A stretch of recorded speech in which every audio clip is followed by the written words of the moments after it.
Cerita apa? Ini udah mulai. Udah. Nah, lanjut sih. Ayo cerita pengalaman. Jangan tawa. Halo guys, jadi kita di sini tuh punya cerita pengalaman horor. Entah di kampung, entah di sekolahan, entah di mana-mana.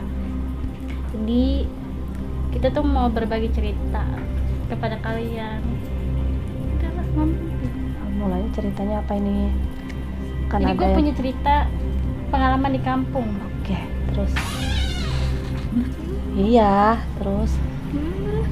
Iya, udah rencananya kita mau pergi ke Oh ya gitu, jadi tuh rencananya kita mau ke Guci. pemandian air panas tepatnya. Itu kita rame-rame, itu bareng keluarga besar. Itu nyewa berapa mobil, satu apa dua gitu kan? Satu rame-rame lah, penuh lah. No. Itu kita awal itu mau ke Guci itu sempet ada cekcok. Karena ya kita kan pertama nggak tahu jalan arah ke Guci, terus yang kedua di situ juga jalannya serem banget.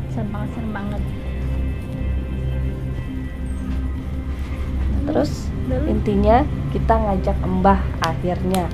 Habis cocok-cocok kita maunya Mbah ikut, ternyata Mbah nggak mau ikut, tetap kita paksa. Nah itu Mbah itu sekarang udah almarhum. Cocok-cocok tuh katanya Mbah nggak mau ikut, tapi tetap kita paksa karena Mbah yang tahu jalannya dan Mbah yang berani. Tuh. Jadi tuh dia tuh kayak punya mata batin, tapi bukan punya apa ya, dia Tahu lah istilahnya, ada yang iseng.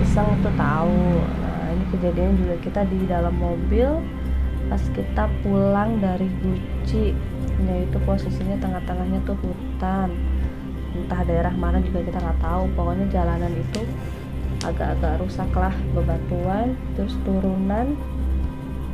Itu mobil itu sempat Mogok. tiba-tiba mogok terus mundur sendiri. Nah, Jadi kita sempat panik. kata Mbah stop dulu. Tiba-tiba Mbah keluar, kita juga nggak tahu tuh Mbah mau ngapain. Ternyata Mbah bawa kayu langsung lempar ke mobil. Kita ngapain juga kita nggak tahu, langsung masuk, mobilnya langsung nyala. Nah, tiba-tiba kita semua pada kaget dong lihat Mbah begitu. Nah, pas masih di situ agak jalan sebentar, ternyata di samping kaca jendela sebelah kanan gue ini, itu posisinya gue lagi gendong anak gue bayi masih 6 bulan lah, sekitar segitu. Ada ceplakan tangan begini. Nah, kata nyokap jangan nengok. Ya udah, baca surat ayat kursi. Itu gue posisi lagi duduk sama mbah gue di depan, itu gue dipangku sama mbah gue tuh karena dia tuh pengen menjaga cucu-cucunya, dia nggak mau cucu-cucunya kenapa-napa gitu. terus Ya pada akhir itu nyokap bilang ke kakak gue ini, baca surat biar dia hilang. Selama perjalanan kita itu bener-bener ya banyak kendala.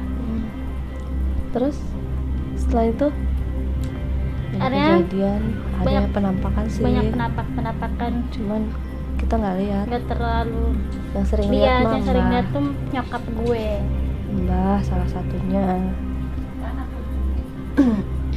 Ada Mbah ngeliat, akhirnya yang ngusir Mbah.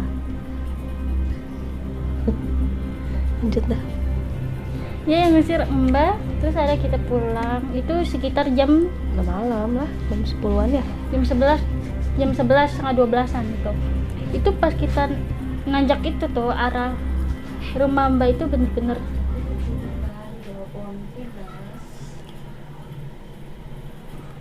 jalanannya di bawah pohon pinus. Iya, pas belum sampai rumah. Sebelum sampai rumah tuh ada pohon-pohon pinus. Nah, di situ ada kejadian lumayan serem sih. Katanya sih ada kali di situ. Cuman gua nggak lihat.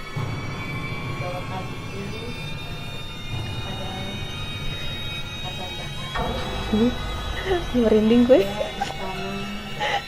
banyak yang bilang katanya tuh di sekitar kali itu katanya kata Mbak Kung itu ada istana gede, tapi nggak tahu itu istana apa.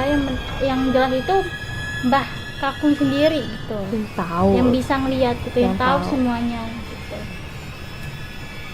Itu pas kita pulang nanjak ke rumah itu mobil masih bisa nanjak. Kalau nanjaknya begini nih, begini Curam ya? Curam. ya, curam tinggi, soalnya curam banget kan kata. Udah gitu jalanannya bebatuan ya? Iya, berbatuan. Pokoknya berbelok-belok gitu. Karena kita sudah nyampe di rumah. Pas kita sudah nyampe rumah, kita turun. Nah di situ Di situ tuh bener-bener banyak kuntilanak. Entah di situ tuh kayak lagi duduk, lagi ada yang berdiri atau gimana ya kan. Kita posisinya jalan lurus, nggak nengok, nggak nengok-nengok nggak nengok apapun. karena udah tahu di situ ada sesuatu. Pokoknya setiap pulang kampung di situ selalu ada ada. kejadian penampakan. Iya, yang nggak jelas. Pokoknya kenapa nggak jelas, tiba-tiba ada. Terus kita udah nyampe rumah nih, kita mau tidur.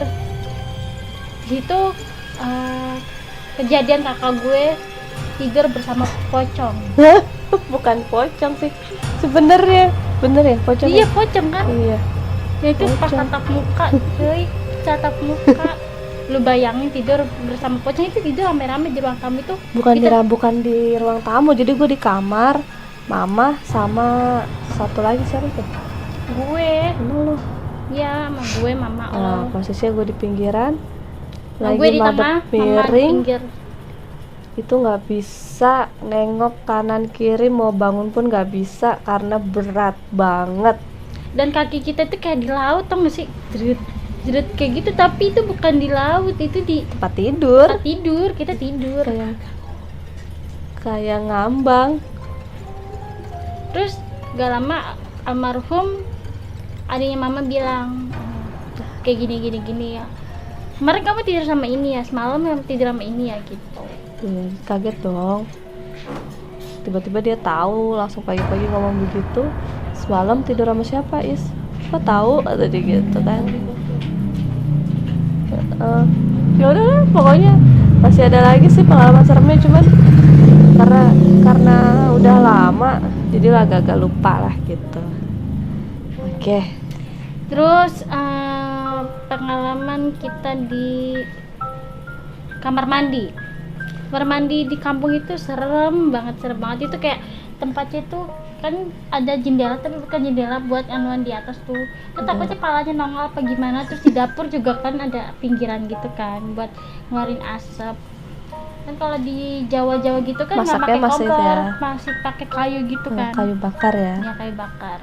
Jadi kita panik tuh. Dan kakak gue ini berempat sama suaminya tuh kencing berempat.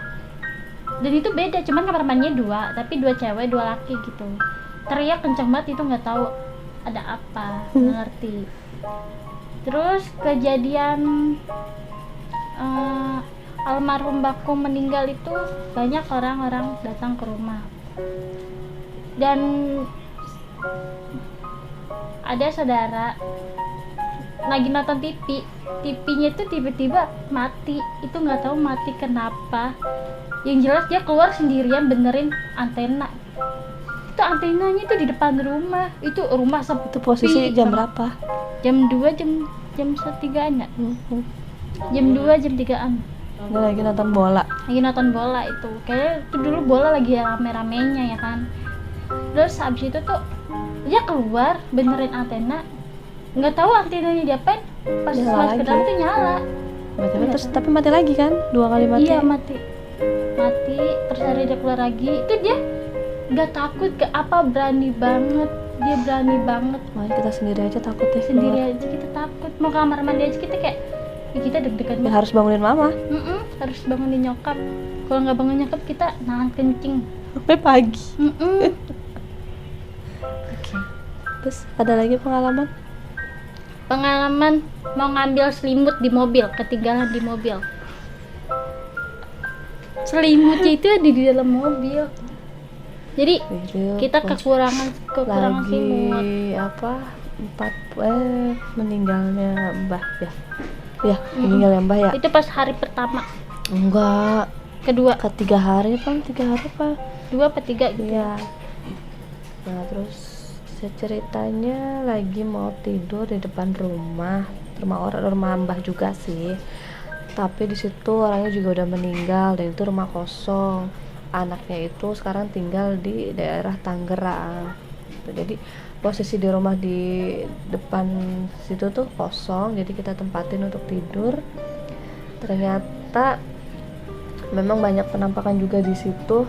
Nah nyokap pernah ngomong kalau pernah ada sesuatu di situ, jadi kita asik aja ngomong gitu, asik aja kita curhat, bicara bercanda. Nggak taunya ada tuh salah satu keluarga kita ngambil selimut di dalam mobil.